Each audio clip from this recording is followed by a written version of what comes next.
ሰላም ጤና ይስጥልኝ የህብረታችን ፕሮግራም ተከታታዮች እንደምን ሰነበታችሁ። ዛሬም እንደዚሁ አንድ የመወያያ አጀንዳ ይዤላችሁ መጥቻለሁ። ባለፉት ጊዜያት የምናነሳቸው ተከታታይ ፕሮግራሞች በትርክት ዙሪያ ነው። የትርክት የሚባለውን ኮንሴፕት ጽንሰ ሐሳብ ከመንግስት አካባቢ አንዳንድ ሰዎች አንስተው በዚህ ዙሪያ ውይይት ማድረግ አለብን፣ ሐሳቡ በደንብ መፈተሽ አለበት እያልን እየተወያየን ያለነው። አንዳንድ ሰዎች አስተያየት ስለምትልኩ እጅግ በጣም አመሰግናለሁ። ብዙ የተማርኩባቸው አስተያየቶች እንዳይቻለውና ሁልጊዜም ግፉበት። ይሄ ፕሮግራም የተጠናከረ እንዲሆን ጥሩ ትንሽ ጠለቅ ያሉ ጉዳዮችን ማየት እንድንችል ስለሚያግዝ ጥያቄዎችም ማስተያየቶች ሲኖራችሁ አትሸሽጉ ላኩልኝ ለማለት ነው። ባለፉት ጊዜያት እንግዲህ ስለ ትርክት ስናወራ እየከፋፈልን የቋንቋ ትርክታችን ምን ይመስላል የሚለውን ፈትሸን ነበረ። ስለ መንግስታችን ራሱ የመንግስት ውቅሩን በተመለከተ ያለውን ትርክት እንደዚሁ ነካክተናል። ባህልን ደግሞ እንዴት ነው የምናየው? በተለይ የኤትኒሲቲ ወይም ደግሞ ብሔር የሚባለው አንዱ መገለጫው ባህል ነውና በባህል ላይ ያለው የፖለቲካ ትርክታችን ምን ይመስላል የሚለው እንደውም በቅርብ ጊዜ ነው ያየነው፣ ተወያይተንበታል። ዛሬ ደግሞ እስቲ ስለ ትዕምርተ ሀገር ወይም ደግሞ የሀገር ምልክት በምንለው ትርክት ዙሪያ ያሉትን የተዛቡ ትርክቶችን እንመልከት። ከሌላውም ሀገር ደግሞ ትንሽ የተወሰነ እንማራለን። እና ሀገር እንግዲህ ምልክት አለው። ተውት ሀገርን ተውትና ተቋማት እንኳን የንግድ ተቋማት ምልክት አላቸው፣ ክለቦች ምልክት አላቸው፣ ስብስቦች ሁሉ ምልክት ይፈልጋሉ። አንድ ነገር ከፈጠሩ በኋላ ስብስብ ከተፈጠረ በኋላ አርማ ነገር ይፈልጋሉ፣ መታወቂያ ነገር ይፈልጋሉ፣ ምልክት ነገር ይፈልጋሉ። እና ይሄ ሰዋዊ ነው። በቀላሉ በቅርበት በአይምሯችን እንድናይ ለማድረግ ይሄንን በጣም ሰፊ የሆነ ጽንሰ ሐሳብ ቀለል አድርገንም እንድናይ እንደ ምልክት እንዲሆነን ሀገርም ምልክት አለው። እንግዲህ የዓለም ሕዝብ ምልክቶች አሉት። እና እንግዲህ ከሀገር አንጻር ምልክቶች ስንል አንድ 5 ምልክቶች ዋና ያልኳቸው ምልክቶችን አነሳላችኋለሁኝ። በእነሱ ዙሪያ ዛሬ እንግዲህ እንወያያለን ማለት ነው። ስለዚህ የዛሬው ርዕሳችን ትዕምርተ ሀገር ወይም የሀገር ምልክት የተሰኘ ይሆናል ማለት ነው። በዛ ዙሪያ ባሉ ትርክቶች ላይ ነው የምንመለከተው። እንግዲህ ትርክት ስንል አንዱ ጉዳይ ምንድነው? እሴትን፣ ማንነትን፣ እምነትን የሚገልጹ ጉዳዮች ናቸው። እንደ ሀገር ማንነትን የሚገልጹ ናቸው። ለምሳሌ ያህል አንዱ የሀገር ምልክት ባንዲራ ነው ወይም ሰንደቅ ዓላማ የምንለው እሱ አንድ የሀገር ምልክት ነው። ሁሉም ሀገር እንደምታውቁት ምልክቶች አሉት፣ በዛ ይታወቃል። ዝም ብላችሁ በውጭ ሀገር ሄዳችሁ የራሳችሁን የሀገራችሁን ባንዲራ ያያችሁ እንደሆነ፣ ኢትዮጵያን ያያችሁ እንደሆነ፣ ሌላም ጋናውን ያየ እንደሆነ፣ አሜሪካም የአሜሪካውን ያየ እንደሆነ አገሩ ወደ አይምሮ ይመጣል እና ያ ምልክት የሀገር ምልክት ነው። እና ሁለተኛው መዝሙር ነው። የተለያየ መዝሙር ይዘምራሉ የዓለም ሀገራት። እሱም አንድ ብሔራዊ ምልክት የሚባል ነው። በዚህ ዙሪያ ያለውን ትርክትም እንመለከታለን። ሶስተኛው ደግሞ እንስሳ ነው። እንግዲህ የተለያዩ እንስሳትን እየወሰዱ አገሮች የዓለም ሕዝብ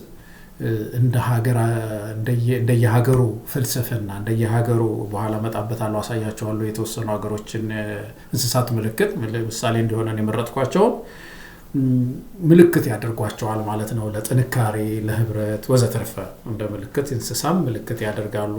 ሌላው ባለፈው አንስተነዋል የሆነ ፕሮግራም ላይ ፐርሶኒፊኬሽን የሚባለው ወይም ደግሞ ሰውኛ ማድረግ፣ ሀገርን እንዳባት ወይ እንደ እናት ወይ ደግሞ እንደ ቤት ያያሉ፣ ምልክት ያደርጋሉ። አምስተኛው ሄድ ኦፍ ስቴት የሚባል ነው። በእንግሊዘኛ ርዕሰ ብሔር ማለት ነው።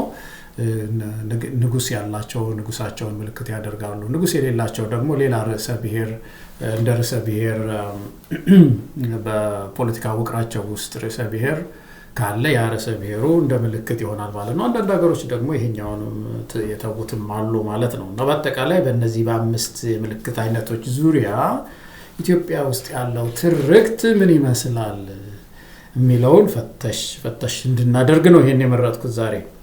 እንግዲህ ባንዲራ በሌላውም ሀገር ያያችሁ እንደሆነ ቀደም እንዳልኩት ሁሉም ሀገሮች አላቸው። የቀለም ፍልስፍናቸው ሊለያይ ይችላል።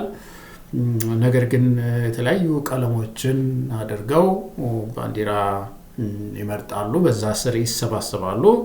አሜሪካንን ያያችሁ እንደሆነ ባንዲራቸው ላይ ወደ 50 የሚደርሱ ስቴቶች የሚወክሉ ኮከቦች አሉ። እነዛ ኮከቦች ስቴቶቹ የሚወክሉ ሲሆኑ በአጠቃላይ እንግዲህ በተባበረች አሜሪካ ስር ያለንን በአንድ ሀገር ጥላ ስር የሰፈርን ስቴቶች ነን የሚል የስቴቶቹን ህብረት የሚያሳይ ነው ይላሉ። ቀዩ ጥንካሬን ያሳያል ይላሉ። ነጭ ደግሞ ቀለም አለው ንጽህናን ፒዩሪቲ ይሉታል፣ እሱን ያሳያል ይላሉ። ሰማያዊ ፍትህንም ያሳያል፣ ጀስቲስ ያሳያል ይላሉ። እንደዚህ አድርገው ብቻ ባንዲራቸው አሜሪካንን ይወክላል ማለት ነው። እና ብዙ የአፍሪካ ሀገራት ደግሞ አረንጓዴ ቢጫ ቀይ በተለይ ፓን አፍሪካን ሙቭመንት የሚባለው እሱ አረንጓዴ ቢጫ ቀይን እንደ ዋና ምልክት አድርጎ ያየዋል። ብዙ የአፍሪካ ሀገሮች አረንጓዴ ቢጫ ቀይን በተለያየ መንገድ እየገለባበጡ አንዴ ወደ ጎን እያደረጉ አንድ ጊዜ ከታች ወደ ላይ እያደረጉ ብቻ የኢትዮጵያን ባንዲራ የሚመስል ባንዲራ ይጠቀማሉ። ያው ኢትዮጵያ የነጻ ሀገር ስለነበረች ይህንን ባንዲራ ይዛ ከቅኝ ግዛት ጋር ታግላ ስላሸነፈች እንደ ምልክትም ያዩዋት ስለነበረ ያ ተጽዕኖ ፈጥሮባቸው በዛ ያሉ የአፍሪካ ሀገሮችም ይህን አረንጓዴ ቢጫ ቀይን ይጠቀሙበታል ማለት ነው። እስከ ላቲን አሜሪካም ድረስ የዘለቀ ነው ይሄ ምልክት በመሰረቱ። ሌላው እንግዲህ ከባንዲራ ቀጥሎ መዝሙር ነው ብያቸዋለሁ ቅድም። መዝሙር አገሮች ሁሉ የየራሳቸውን ይደርሳሉ፣ ግን አብዛኞቹ አገሮች ብዙ ሀገሮች የጥንቱን መዝሙር ይዘው ይኖራሉ እና በዚህ ዙሪያ እንደው ዝም ብሎ መንግስት በመጣ ቁጥር ሌላ መዝሙር እየዘመሩ አይቀጥሉም። ለምሳሌ አሁን ረጅም በስነ መንግስት ውስጥ ረጅም እድሜ ያላት የምትባለው እንግሊዝ ማግና ካርታ የተባለ እንደው ስለ ህግ ሲነሳ የተጻፈ ህግን ሲነሳ እንደምሳሌ ይሆናል የሚባለው ማግና ካርታ የዛ ባለቤት የሆነችው ሀገር እንግሊዝ እንኳን እንደዚሁ ብሔራዊ መዝሙሯ የቆየ ነው እና እስካሁን ድረስ እንግሊዞች የሚዘምሩት ምንድነው? God save the queen ወይም ደግሞ እግዚአብሔር ሆይ ንግስቲቷን ጠብቅልን የሚል እንደ ርዕስ ያለው መዝሙር ነው። ዘላለም ኑሩልን ይላሉ ንጉሳቸውን ወይም ንግስቲቷን። እግዚአብሔር ይጠብቆ፣ ዘላለም ግዙን፣ እግዚአብሔር ሁላችንንም ይጠብቀን የሚል ስሜት ያለው መዝሙር ነው እንግሊዞች እስካሁን ድረስ የሚዘምሩት። ይህ መዝሙር ዘመን ተሻግሮ ነው የመጣው። መንግስት ሄዶ መንግስት በመጣ ቁጥር አይቀየርም፣ ይሄ መዝሙራችን ነው ብለው ይኖራሉ እንግሊዞች ማለት ነው። እና በምልክት ደረጃ እንግዲህ በምልክት ደረጃ ያላቸው ትርክት ይሄ ነው። እንግሊዞች መለወጥ አለበት፣ እዚህ ጋር መስተካከል፣ ይሄኛው አረግ አሁን ዘመናዊ ስለሆነ ይሄኛው የመጋት አለበት አይሉ። ይህንን እንደ ምልክት ይዘው ይህን በዘመሩ ቁጥር እንግሊዞች በጣም ረጅም ጊዜ ያስቆጠረ ሀገረ መንግስት ታሪክ እንዳላቸው ፊሊንግ ይኖራቸዋል፣ ስሜት ይኖራቸዋል ማለት ነው። እና እንግዲህ God save the queen የሚል ነው ማለት ነው እንግሊዞች መዝሙር። ጋና አፍሪካ ውስጥ ጋናን ያያችሁ እንደሆነ ጋናም እንደዚሁ ከቅኝ ግዛት በኋላ እንግዲህ ሀገር ከሆነች በኋላ የደረሰችው መዝሙር ነው። እግዚአብሔር ሆይ ሀገራችንን ጋናን ባርክ፣ ህዝባችንን ታላቅና ጠንካራ አድርገው፣ ልባችንን በእውነተኛ ሰብአዊነት ሙላው፣ ጭቆናን እምቢ እንድንል እርዳን የመሳሰሉትን የያዘ እንደነዚህ አይነት ጭብጦች ያሉት መዝሙር ነው የጋና ብሔራዊ መዝሙር። ይሄ መዝሙር ዝም ብሎ አንድ መንግስት መጥቶ አንድ መንግስት በሄደ ቁጥርም የሚቀየር አይደለም። በቅርብ ጊዜ ደግሞ ከአፓርታይድ የተላቀቀችው ደቡብ አፍሪካን ደግሞ ያያችሁ እንደሆነ እንደዚሁ የነሱ መዝሙር እግዚአብሔር ሆይ ሀገራችንን እንድትጠብቅ ጣልቃ እንድትገባ እንጠይቃለን፣ ግጭት ያብቃ፣ ደቡብ አፍሪካ ሀገራችን በነጻነት እንኖር የሚል መዝሙር ነው የሚዘምሩት። እንደዚህ አይነት መንፈስ ያለው ነው። እግዚአብሔር ጣልቃ ግባልን፣ ጠብቀን የሚል ነው። ባርካት ደቡብ አፍሪካን የሚል ነው። ይሄ መዝሙርም እንግዲህ ANC ስልጣን ይዟል። አሁን የጋራ መንግስትን የተመሰረተው ANC ስልጣን ቢለቅ ሌላ ፓርቲ ቢመጣ በደቡብ አፍሪካ ውስጥ የሚቀየር መዝሙር አይደለም። ቢቀየርም ህዝቡ የሚቀበለው አይደለም። ይሄንን ተከታታይነት ይፈልጋል ማለት ነው። ህዝቡ አያቶቹ የዘመሩትን ልጁም ያንኑ እየዘመረ እንዲያድግ ይፈልጋሉ። ከዚህ የተነሳ የደቡብ አፍሪካ መዝሙርም ዝም ብሎ የሚቀያየር አይሆንም። እስካሁን ባለው ሁኔታ ግን ይሄንን ነው የሚዘምሩት። ኬንያን ያያችሁ እንደሆነ እንደዚሁ ሀገራችንን ባርክልን፣ በአንድነት እንኖር፣ ልባችንን በምስጋና ሙላው ወዘተርፈ የሚል ነው። የኬንያውያንም እንደዚሁ እስካሁን በነበሩ ለውጦች የሚቀየር መዝሙር አይደለም ማለት ነው። እና እንግዲህ በሌሎች ሀገሮችም ውስጥ ያሉ መዝሙሮች ዝም ብሎ አንድ መንግስት መጥቶ ሌላው ሲሄድ ሌላ መዝሙር እየደረሰ እየተገለባበጠ አይመጣም። ያንተ መዝሙር አልዘምርም ቀደም ያለው መንግስት የሚል ትውልድ አይታይም ብዙ። ከዚህ የተነሳ አንዱ ምልክት የሆነው መዝሙር አይቀያየርም ማለት ነው። የረጋ ሀገረ መንግስት ለመመስረት፣ ተከታታይነት ያለው መንግስት ለመመስረት የሀገሮች ትርክት ይህንን ይመስላል። ባንዲራቸው፣ መዝሙራቸው ተከታታይነት ኖሮት ነው በብዙ ሀገር ውስጥ የምናየው። በሶስተኛ ደረጃ ያለው ትዕምርተ እንስሳ ነው። እንዳልኳቸው ብዙ ሀገሮች ሁሉ ማለት ይቻላል የራሳቸው ምልክቶች አሏቸው። ከእንስሶች ደግሞ ይመርጣሉ። እንግዲህ ወይ በጥንካሬያቸው ወይ ደግሞ በተለየ ታለንታቸው ችሎታቸው ሊሆን ይችላል ይሳብና ያ ህዝብ ይሄ ምልክቴ ነው ይላል። ከዛ በኋላ ያንን ጠብቀው ይኖራል የሚቀጥለው ትውልድ። አንዱ ሲመጣ ሌላው አይቀያየሩትም። እነዚህ የማይነኩ የማይገሰሱ ናቸው ብዙ ሀገሮች። እና ለምሳሌ ሊባኖስን ያያችሁ እንደሆነ የሊባኖስ የእንስሳ ምልክታቸው ጅብ ነው። አሁን ይሄ ምናልባት አንዳንድ ኢትዮጵያውያንን ሊያስቅ ይችላል። እንግዲህ እንደየሀገሩ ነው። አሁን ለሊባኖሶች ጅብ ለኮሚኒቲ ይላሉ ወይ ማህበረሰብ አንድ ጊዜ ግር ብሎ አይደለም የሚሄደው። ጅብ ተሰባስቦ ነው የሚሄደው፣ ብቻውን ጥል ብሎ አታዩትም። በቡድን ነው የሚሄደው እና ይሄ ተፈጥሮ ጥሩ ነው የሚሉት እንግዲህ ሊባኖሶች ምሳሌ ይሆናል ለኛ እንደ ለኮሚኒቲ። ሌላው ደግሞ ሬዚሊየንት ነው ወይም ደግሞ ቻይ ነው፣ ብዙ ነገሮችን ይችላል፣ አካባቢው ጋር መልመድ የሚችል እንስሳ ነው ብለው ጅብን የሊባኖስ ምልክት ነው ያደረጉት ማለት ነው። ብሔራዊ ምልክት የእንስሳችሁ ምንድን ነው ስትሏቸው ጅብ ነው ይላሉ ማለት ነው። እንግዲህ ኢትዮጵያ ውስጥ ደግሞ ይሄ ስድብ ነው። እኛ ሀገር ያለው ሴት ጅብ ለመጥፎ ምሳሌነት ነው የፈረደበት እንስሳ፣ ለመጥፎ ምሳሌነት ነው የሰጠነው። ጉቦ የሚበላ ሰው ከሆነ አላስፈላጊ ነገር ማግበስበስ የለመደ መሪም ይሁን ግለሰብ ከሆነ በዚህ እንስሳ ስም ነው የምንሰድበው። በአጠቃላይ ጅብ የመልካም ምሳሌነት የለውም ኢትዮጵያ ውስጥ። በኦሮሞ ዘንድ፣ በአማራው ዘንድ፣ በትግሬው ዘንድ፣ በሁሉም ዘንድ፣ በከተሜው በገጠሬው ዘንድ ይሄ የስድብ ምሳሌ ነው። ግን ሊባኖሶች እንዳልኳቸው ቅዱስ ነው እነሱ ጋር። እንግዲህ ዓለም እንደዚህ ነው እና ህዝቦች የየራሳቸው መረዳት አላቸው ማለት ነው። እና ሊባኖስ ጅብ ነው ምልክታቸው። አዘርባይጃን ለምሳሌ ፈረስ ነው ምልክታቸው። ፈረስ የኃይል የፖለቲካ የበላይነት ምልክት ስለሆነ ብሔራዊ ምልክታችን ፈረስ ነው የሚሉት። እዚህ ፈረስ እዚህም እዚያም ሐውልትም ተሰርቶለት ታያላችሁ። ኢስቶኒያ የምትባል ሀገር እንደዚሁ ታኩላ የጥበብ የቤተሰብ ምልክት ናት ብላ ታምናለች። ፈረንሳይ አውራ ዶሮ ነው። ፈረንሳይ ውስጥ ያለው የፈረንሳይ ምልክት አውራ ዶሮ ነው። አውራ ዶሮ ማለት እንግዲህ ንጋት ምልክት ነው፣ የአዲስ ጅማሬ ምልክት ነው ብላ ፈረንሳይ ታምናለች። እንግዲህ ኩኩሩ ሲል በማለዳ ነጋ ብሎ የሚያበስረው እሱ ስለሆነ ቀደም ያለው ትውልድ ይሄንን እንደ ንጋት እንደ አዲስ ጅማሮ ምልክት ሁልጊዜም አዲስ ነገር የሚፈልግ ማህበረሰብ ነን ለማለት የተፈጠረ ምልክት ነው። ሳውዲ አረቢያ ደግሞ ግመል ነው። ግመል የጽናት ምልክት ናት፣ የትዕግስት ምልክት ናት።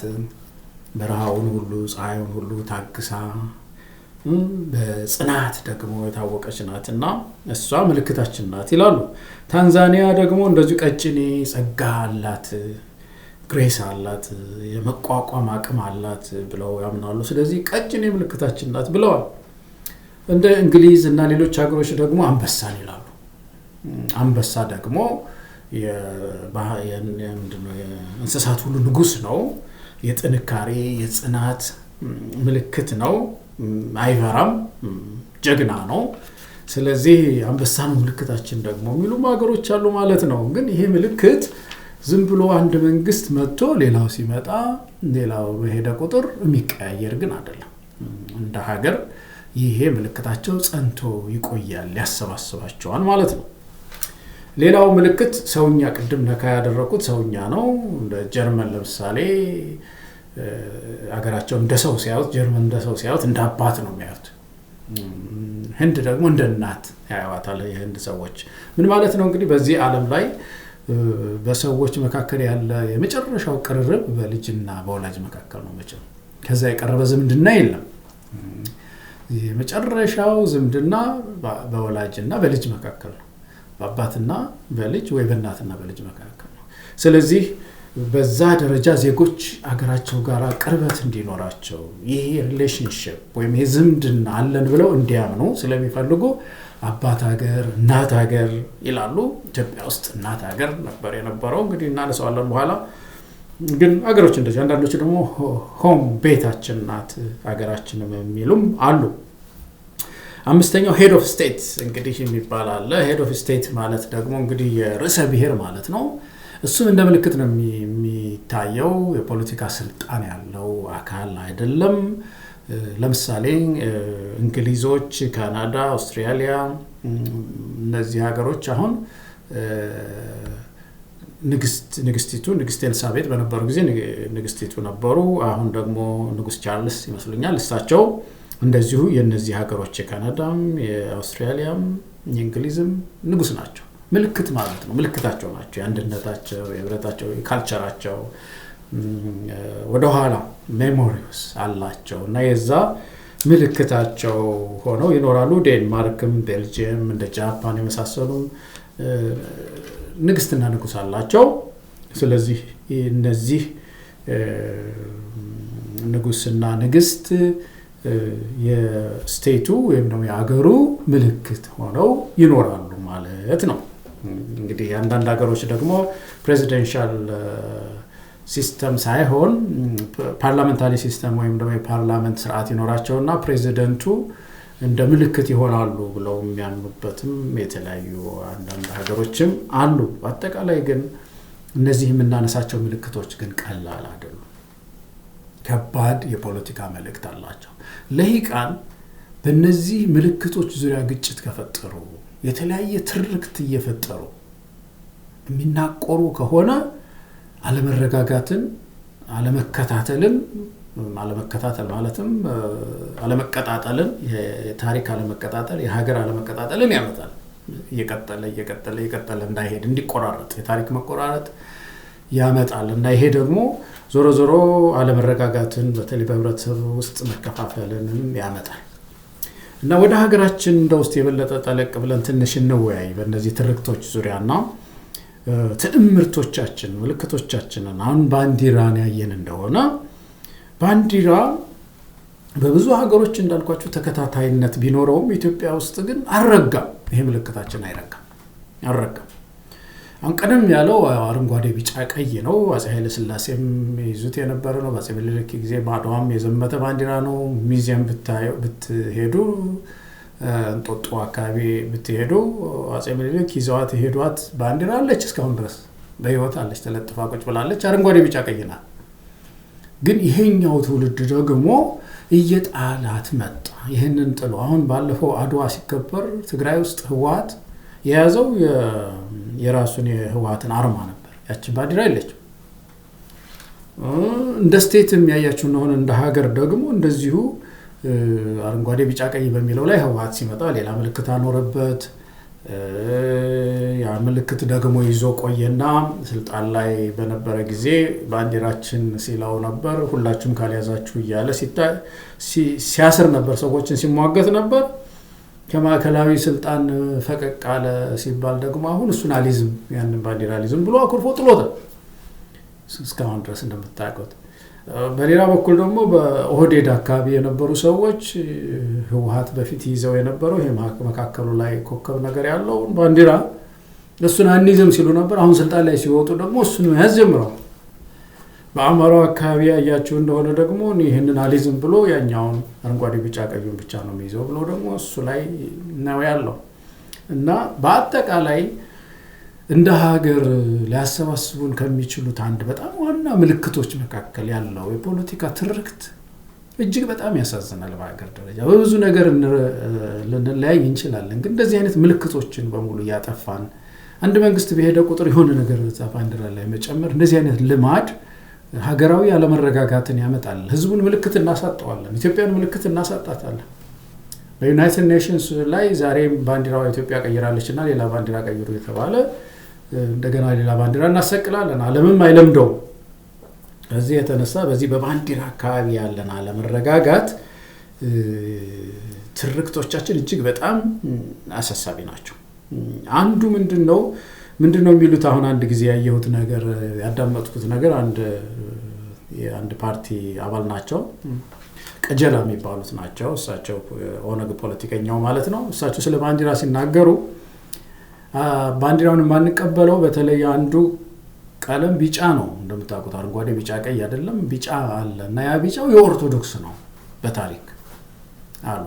የሚያስገርማችሁ ነገር የእሳቸው ፓርቲ ባንዲራ ደግሞ ቢጫ ነው ቀለሙ እና ጠይቃቸው ጋዜጠኛው የእናንተም እኮ ቢጫ ነው ሲለው አይ ያኛው ሌላ ቢጫ ነው፣ ይሄኛው ሌላ ነው ትርጉሙ፣ ይሄኛው ግን የኢትዮጵያ ባንዲራ ላይ ያለው ቢጫው ኦርቶዶክስን የሚወክል ነው። እንግዲህ አንድ ቢጫ የተለያየ ነገር አለው ማለት ነው።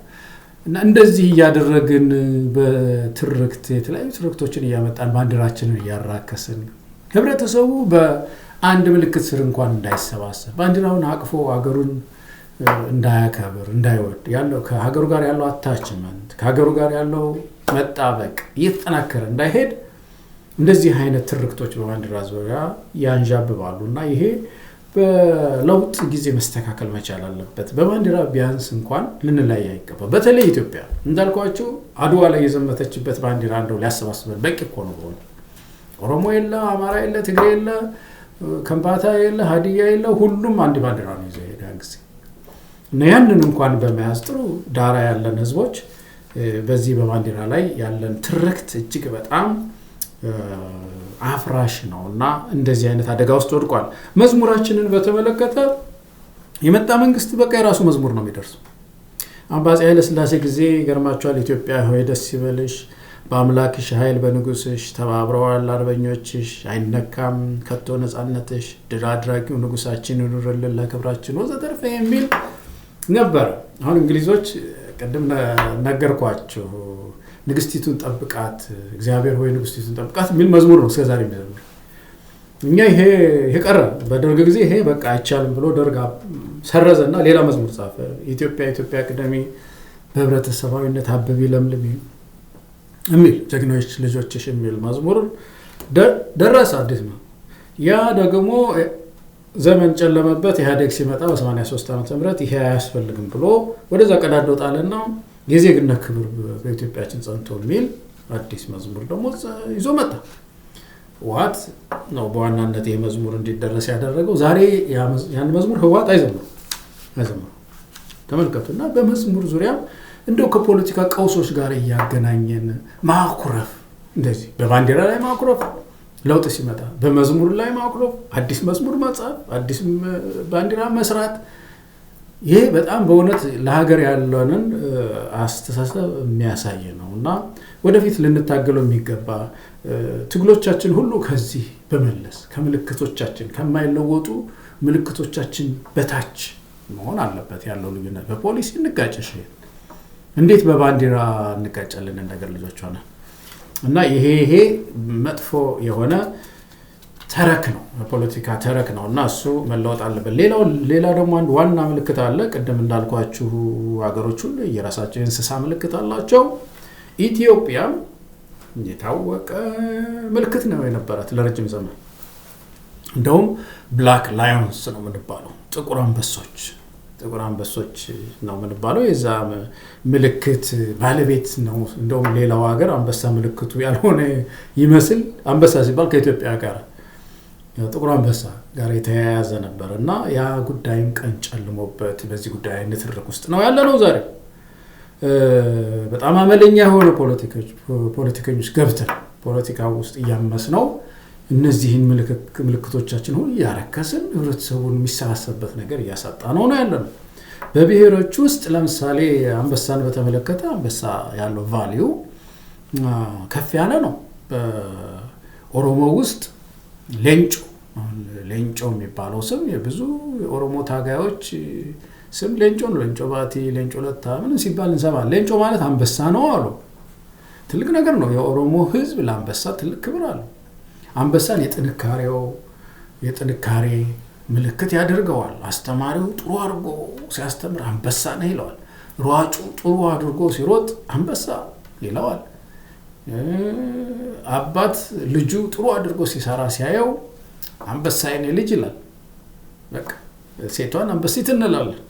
እና አንበሳ ላይ ድክመት የለም ማለታችን አይደለም። የታወቀ እኮ ነው። ሁሉም እንስሳ ችግር ያለበት ነው። የተወሰኑ ጥንካሬዎችን ነው የምንወስደው። ከዛ ወስደን በነዛ ተማርከን ነው እንግዲህ ሀገራችን ምልክታችን ይሄ ነው የምንለው። ቅድም ያልኳችሁ ጅብን የመረጠችው ሊባኖስ እንግዲህ የታየት ነገር አለ። ማህበረሰባዊ እንትን አለው፣ ተጋፋጭ ነው፣ ሬዚሊየንት ነው፣ ቻይ ነው። ስለዚህ ጅብ ምልክታችን ነው አሉ ሊባኖስ። ኢትዮጵያ ደግሞ አይደለም። እኛ ጅብ የዚህ ነው በቃ ሲያግበሰብስ ነው የምናየው። የሙስና ምልክት ነው ያደረግነው እኛ ኢትዮጵያ ውስጥ። የሙስና የዘራፊነት ያልጠግባይነት ምልክት ነው። ስለዚህ ኢትዮጵያውያን ይሄ እሴቶቻቸው በየብሔሩ ጉራጌው ውስጥ ብትሄዱ፣ ደቡብ ውስጥ ብትሄዱ፣ ትግራይ ውስጥ ብትሄዱ አንበሳ ገበሬው በዘፈኑ ሁሉ ነው የሚዘፍነው። ዘፋኝ በዘፈኑ ሁሉ ነው የሚዘፍነው።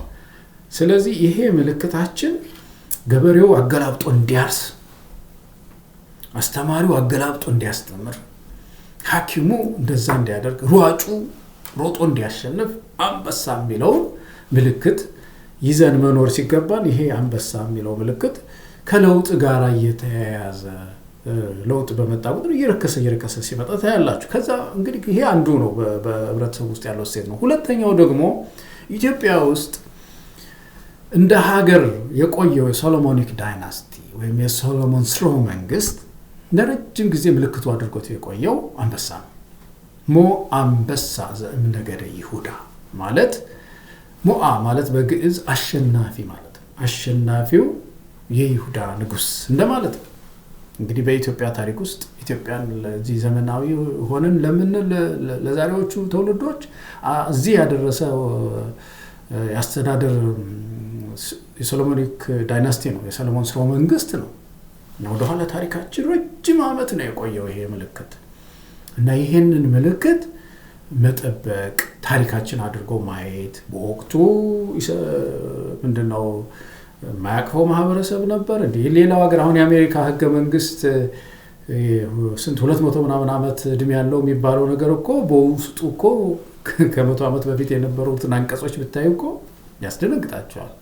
አሁን ካለው ትውልድ ጋር አይሄድም። ግን እየካብን እየጨመርንበት እያደስ ነው። በጎውን እያያዝን ታሪካችንንም ደግሞ ወደ ኋላ ሳናጠፋው እንሄዳለን የሚል ትዕግስተኛ ትውልድ ስላለ ነው። በየሀገሩ እንደዚህ ነው ያለው። ስለዚህ ይሄ ጉዳይ በጣም ያሳዝነኛል በእውነት። ብዙም ጊዜ ደግሞ እንዳንድ ዜጋም ጽሁፍ ሁሉ ጽፌ ነበረ፣ ፒቲሽን ሁሉ አስፈርመን ነበረ። በተለይ አሁን ያለው መንግስት ይሄ የአንበሳ ምልክታችን በደርግ ጊዜ ብዙ አልተነካም ነበረ። ደርግ ራሱ መንግስቱ ኃይለማርያም አንበሳው ከተባለው ክፍለ ጦር ነው መጣሁ የሚሉት። እዚህ አንበሳ ምልክቱም አልተነካም። አዝማሪውም ሲያዘምር፣ አርቲስቱም ስነ ጥበቡን ሲከውን ከዚህ ከአንበሳ ጋር የተገናኘው ምልክታችን ብዙ አልጎደፈም ነበረ። ኢህአዴግ ሲመጣ ትንሽ የተወሰነ መራከስ ነበረ። ይሄኛው ሲመጣ ደግሞ ብልጽግና ሲመጣ ጨርሶ ይሄ ምልክት ላይ ከሌሎቹ ምልክቶች የበለጠ እዚህ ምልክት ላይ ሌት ከቀን ሲሰራ ታያላችሁ። አብይ አህመድ ወደ ስልጣን ከመምጣቱ በፊትም እርካምና መንበር በሚለው መጽሐፉ ላይ ኢትዮጵያ አንበሳ ምልክት ማድረግ አልነበረባትም። አንበሳ የኢትዮጵያ ምልክት ሊሆን አይችልም። አንበሳ የሚባለው ማህበረሰብ ብዙ ችግር ማነው እንስሳ ጥሩ አይደለም በተፈጥሮ ብሎ አንበሳን የሚያራክስ መጽሐፍ ጽፎ ነው ወደ ስልጣን የመጣው። አሁን እዚህ ሀገር ያለው የአሜሪካውያን ምልክት እንትን ነው፣ ንስር ነው። እንግዲህ አሜሪካውያን ንስርን ምልክት ያደረጉበት ምክንያታቸው ምንድነው? ንስር ከሩቅ ወደ በጣም ረቂቅ ነገሮችን ያያል ነው ይባላል። እየበረረ ያያል ይባላል። እየበረረ ያያል። እንግዲህ ከፍ ብለን እንበራለን፣ ረቂቅ ነገሮችንም እናያለን። ደግሞ ንስር ራሱን ያድሳል ይባላል። ራሱን ያድሳል። ያሮጌውን ላባ ያራግፍና እንደገና አድሶ ይነሳል ነው። አሜሪካም እንደዚህ ነው ያደሰች ትነሳለች ነው። እንግዲህ ታዲያ ንስር እኮ ደካማ ጎን የለውም ማለት አይደለም እኮ። ምን እንደሚያደርግ ሌሎች ደካማ ጎኖችን እንቁጠር ብንል ብዙ ይኖረዋል። ግን ከእንስሳ የተወሰኑ ጠንካራ ምልክቶች ወስደን ነው ይሄ ጠንካራ ምልክት ለማህበራችን ለሀገራችን ምልክት ይሆናል የሚባለው። እና አንበሳም ብዙ ድክመት ሊኖረው ይችላል። ግን የተወሰኑ ጠንካራ ምልክቶቹ ወስዳ ነው ኢትዮጵያ አንደኛ። ሁለተኛ በዚህ በሰሎሞን ስርወ መንግስት ጊዜም ሃይማኖታዊ ይዘትም ነበረው። ለምሳሌ መጽሐፍ ቅዱስ ምንድነው የሚለው በአዲስ ኪዳን ምንድነው የይሁዳ አንበሳ የሆነውን ኢየሱስን የይሁዳ አንበሳ ይለዋል። ከዛ ጋር የተያያዘ ነው አንዱ። ሁለተኛም ደግሞ የይሁዳ ነገድም ደግሞ ምልክቱ አንበሳ ነው፣ ከሶሎሞኒክ ዳይናስቲ ጋር የተያያዘው ማለት ነው። እንግዲህ ይሄ ካልቸራሊም ለረጅም ጊዜ አገሪቱን ያቆየ በመሆኑ ዝም ብሎ ለውጥ መጣ ተብሎ ሜዳ ላይ አይጣልም። ጨዋ ትውልድ ይህን እንደ ሲምቦል አድርጎ እንደ ታሪካችን መነሻ አድርጎ ይዞ ነው የሚኖረው እንጂ ሐውልት እየጣለ ሌላ ምልክት እያመጣ ሊቀጥል አይችልም። ቤተ መንግስት ላይ ሁላችሁ እንደምታውቁት ብዙ ጊዜ የተከራከርንበት ነገር ነው። አብይ አህመድ ከመጣ ፒኮክ ነው ምልክት ያደረገው። ያን ቤተ መንግስት ላይ አሁን ባለፈው ሲከራከር ሰማሁት ፓርላማ ላይ እኛ ፒቲሽን ምን ካስፈረምን በኋላ ነው ይሄን ነገር ይዞ የመጣውና ምን አለ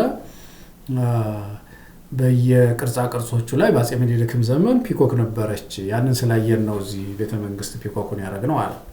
በጣም ቤተ መንግስት ውስጥ ያደጉ የአፄ ኃይለ ሥላሴን ዝምድና ያላቸው ሰዎች ጠየቁ። ይሄን ፕሮግራም ሳዘጋጁ ልጠይቃለሁ ይገርማቸው። እዛ ቤተ መንግስት በነበራቸው ጊዜ እንደው ፒኮክ ነበረች አይደል? ፒኮክ አንድ በህይወት የነበረች ፒኮክ እንደነበረች የሚያስታውሱ አሉ። ከዛ ውጪ ግን እንደው የሆነ የወፍ ስዕል እንኳን ቢኖርም ግን ካልቸራሊ በባህል ግን ፒኮክን የሚያውቃት የለም ኢትዮጵያ ውስጥ። ምንም አሶሲዬሽን የለንም ከሷ ጋር የተሳሰረ ነገር። እንደ ምሳሌ የምናያት በጽሁፎቻችን በስነ ቃሎቻችን ውስጥ ኢትዮጵያውያን በየትኛውም ብሔር ውስጥ ፒኮክን እንደ ምሳሌ ሊያያት የሚችላት እንስሳ አይደለችም ኢትዮጵያ ውስጥ። ህንድ ውስጥ ትክክል ነው፣ ህንድ ምልክት ናት።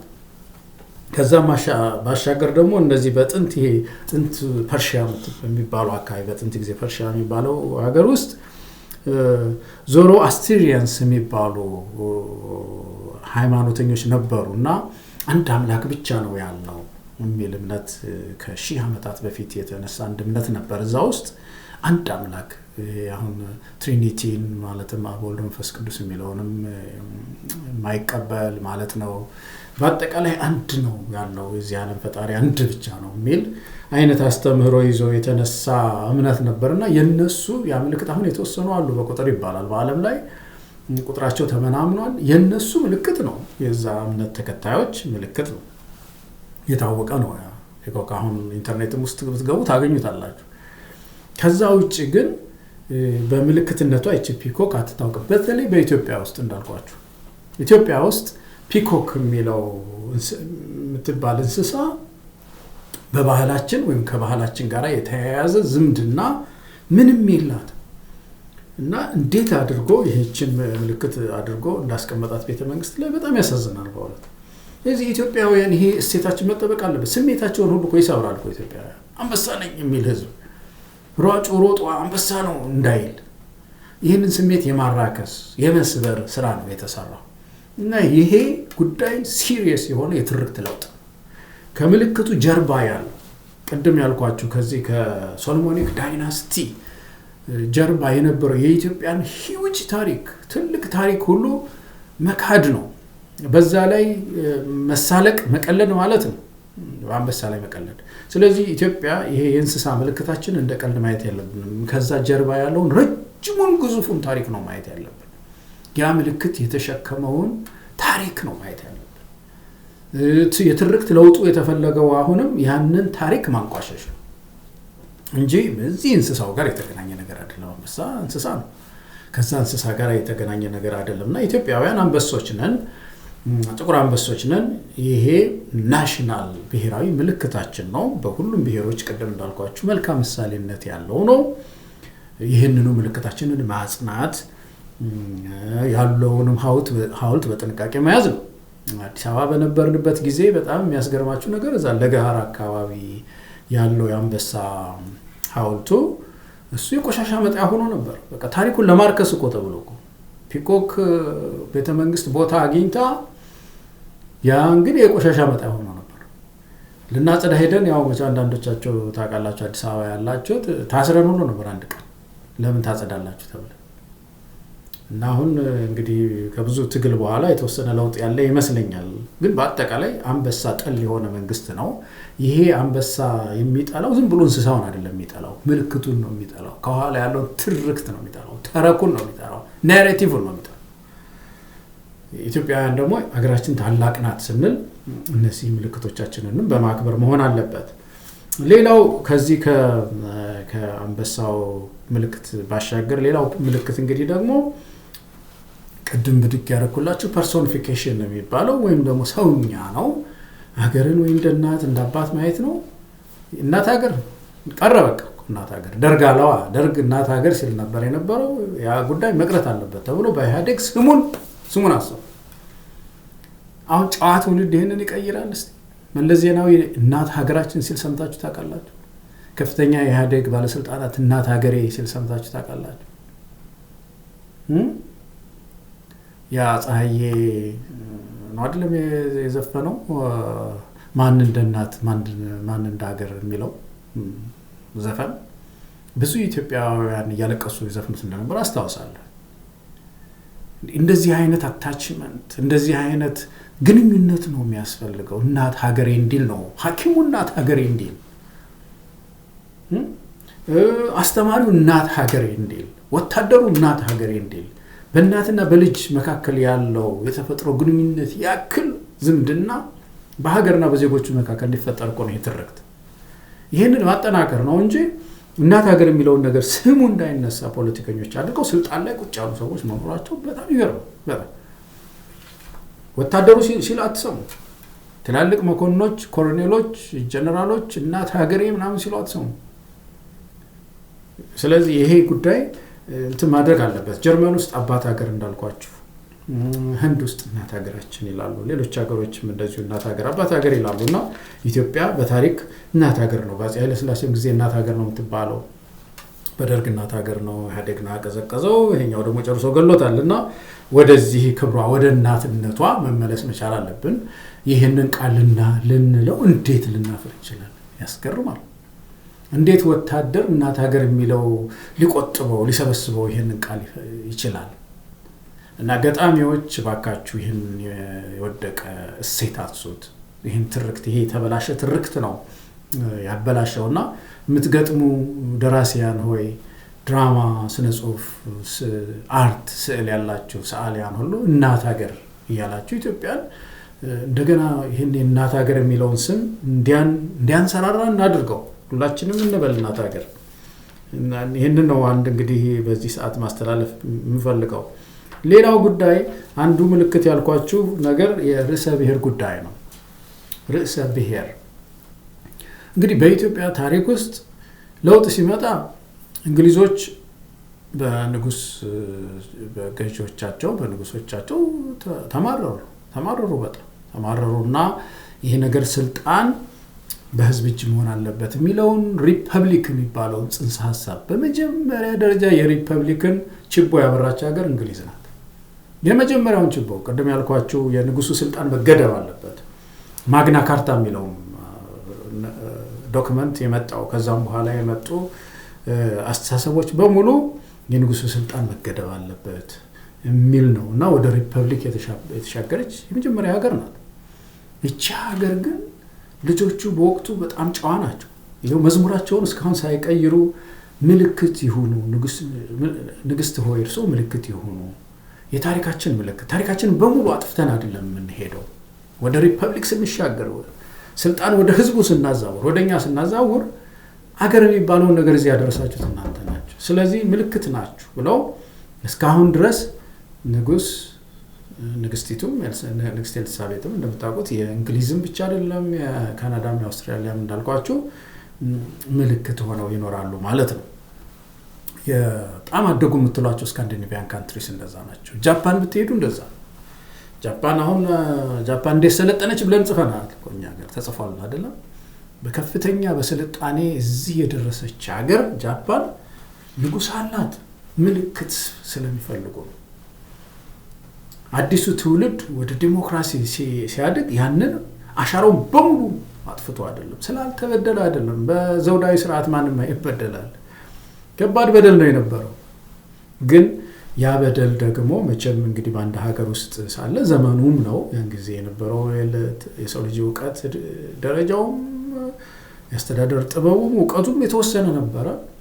ስለዚህ ወቅቱ የተፈጸመው ግድፈት እንዳለ ሆኖ በጎም በመያዝ ርዕሰ ብሔራቸው ምልክታቸው እንዲቀጥል አድርገዋል። አንዳንዶች ደግሞ ምልክቶቻቸውን በሙሉ አጥፍተው በቃ ጥፍት ያደረጉ ሀገሮች አሉ።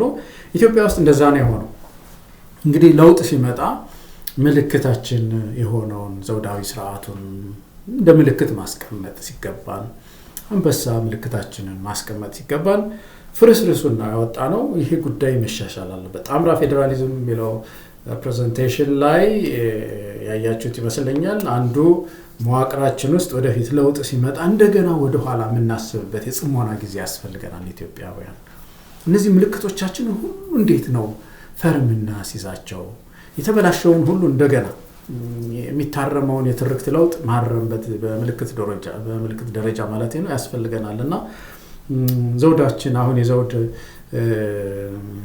ስርዓቱም እዚህ አሜሪካ ውስጥ ቢሮ ተሰጥቶት ቁጭ ብለዋል፣ ተሰዷል። ይህ አግባብ ነው ወይ? መልሰን የምልክትነቱን የሀገር ምልክትነቱን ማለት ነው ቦታ ልንሰጥ አይገባም ወይ? በየብሔሩ ኮንሶ ውስጥ አሁን ንጉስ አለ። ለሱ ክብር መስጠት፣ ያን የኮንሶን ንጉስ እንደ ምልክት ማየት ለህብረተሰብ ያስፈልጋል፣ ለታሪክ ያስፈልጋል።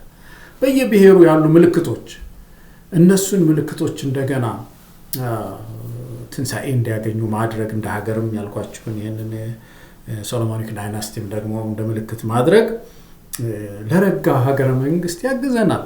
ኢትዮጵያ ከሁሉም በላይ የረጅም ጊዜ ታሪክ ባለቤት ናት የሚለው ህያው ምስክር ሆኖ ያገለግለናል ማለት ነው። ስለዚህ በዚህ በምልክት ዙሪያ ሲምቦልስ በአማርኛ ትዕምርተ ሀገር ዙሪያ እርምት የሚያስፈልጋቸው ጉዳዮች ብዙ አሉን ማለት ነው። ሁላችንን ያግባቡ የሚችሉ ምልክቶችንም እንደገና ሪቫይዝ ማድረግ መከለስም ሊያስፈልገን ይችላል። መንግስት በመጣ ቁጥር ደግሞ የማይቀያየሩ መሆናቸውንም ደግሞ አይ ቲንክ ፖለቲከኞችም ይሄንን ከግንዛቤ ማስገባት ማወቅ ይኖርባቸዋል። አንድ ፓርቲ በመጣ ቁጥር አዲስ መዝሙር መጻፍ የለበትም። አዲስ ባንዲራ፣ አዲስ የእንስሳ ምልክት አብይ አህመድ እንዳደረገው ደግሞ ሌላው አሁን ሲመጣ ይሄንን አፍርሶ እንደገና ሌላ ነገር ቢያመጣ ሌላ እንስሳ ቢያመጣስ ምንድነው የሀገር ምልክታችሁ ሲባል ግራም ያጋባ ነው የሚሆነው። ስለዚህ እንደ ሀገር ይሄ ከባድ የፖለቲካ መልእክት አለው። በተለይ ባንዲራ እና እንስሳው መዝሙራችን እነዚህ በተለይ ወሳኝ ናቸውና ምልክቶቻችንን እንደገና የምናይበት ዘመን የመጣ ይመስለኛል። እንደው ይሄንን ጉዳይ እናንተም ተወያዩበት። የተዛቡ ትርክቶቻችንን እንደገና ማስተካከል ይጠበቅብናል። በሚቀጥለው ሳምንት በሌላ ፕሮግራም እስክንገናኝ ድረስ ደህና ሁኑ። መልካም ጊዜ